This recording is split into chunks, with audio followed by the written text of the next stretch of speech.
তুষার ভাইয়ের কাছে আসতে চাই।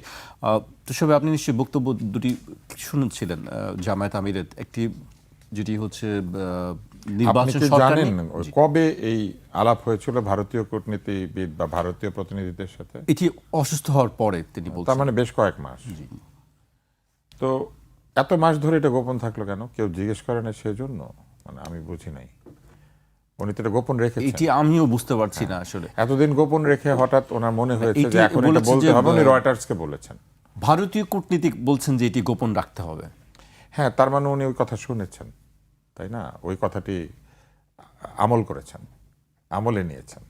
তো যাই হোক, আমরা এই 5ই আগস্টের আন্দোলন পরবর্তী সময়ে দেখেছি যে প্রবল আধিপত্যবাদ বিরোধী একটি চেতনা বাংলাদেশে তৈরি হয়েছে এবং আধিপত্যবাদের জন্য মূলত দায়ী করা হয়েছে ভারতকে।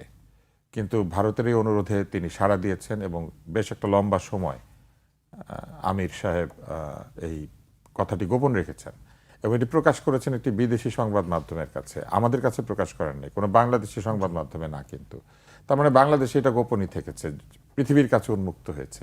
এই দিক থেকে চুক্তি ঠিক আছে, কিন্তু কাজটা আর কি একটু অন্যরকম হয়েছে।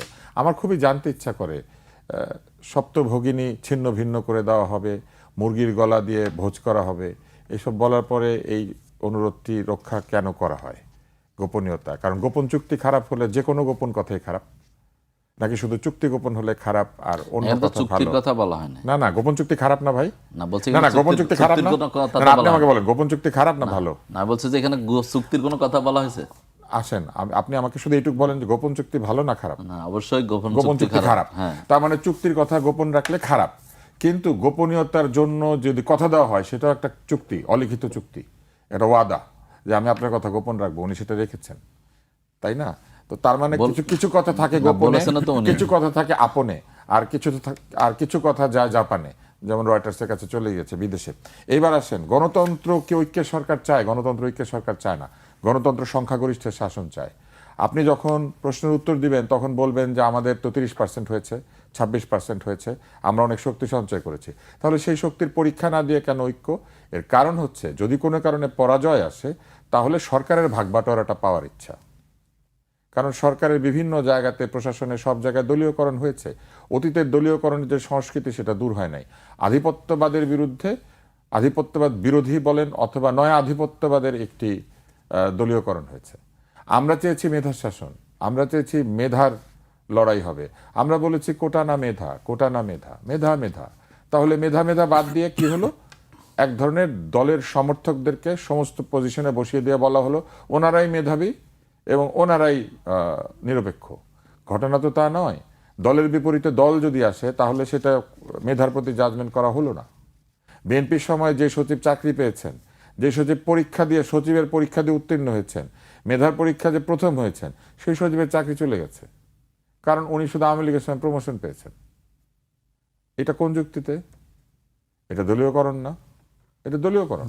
এবং দলীয়করণের বিপরীতে দলীয়করণ যদি হয় তাহলে ওই যে ব্যাপারটা সেরকম দাঁড়ালো যে যেখানে ওল সেখানে তেঁতুল, তাই না? বনো ওল তেঁতুল। হ্যাঁ, তো এই হচ্ছে অবস্থা। এখন গণতন্ত্র তো ঐক্য চায় না, গণতন্ত্র চায় সংখ্যাগরিষ্ঠের শাসন।